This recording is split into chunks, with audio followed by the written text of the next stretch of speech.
Tatlong sospek ang naaresto sa Sulu matapos makumpiskahan ng ilegal na droga na nagkakahalaga ng mahigit kalahating milyong piso. Isinagawa ito sa ikinasang operasyon ng mga otoridad laban sa illegal drugs. Narito ang ulat mula kay Patrolwoman Luis Mariconde.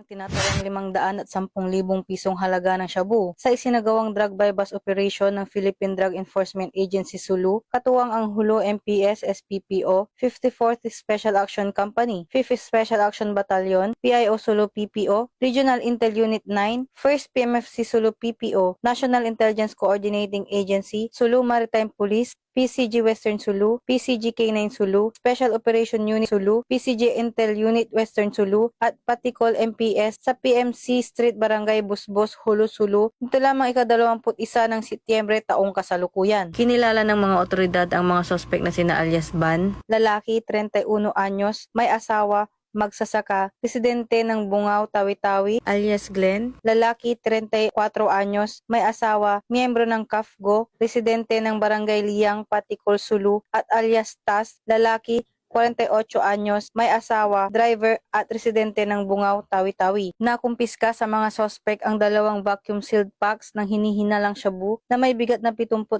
gramo at nagkakahalaga ng 510,000 piso na nakabalot sa bond paper, isang unit ng caliber 45 pistol na may magazine at 4 na bala at iba pang mga non-drug evidence. Mahaharap ang mga sospek sa kasong paglabag sa Republic Act 9165 o Comprehensive Dangerous Drugs Act of 2002 kapag napatunayang nagkasala ang mga ito. Ang mga nakumpiskang ebidensya at ang mga sospek ay kasulukuyang nasa kustudiya ng PIDEA Sulu para sa dokumentasyon at tamang disposisyon. Sa patuloy na kampanya ng mga otoridad laban sa iligal na droga, muling iginiit ng mga kapulisan na walang puwang sa lipunan ang mga sangkot sa ganitong uri ng kriminalidad. Ang matagumpay na operasyon ay patunay ng mas pinaigting ng pagbabantay at pagtutulungan ng mga law enforcement unit upang mapanatili ang kaayusan at kaligtasan ng publiko. Mula dito sa Zamboanga Peninsula, ako ang inyong PNN correspondent, Patrolwoman Luis Mariconde, alagad ng batas, tagataguyod ng balitang pulis.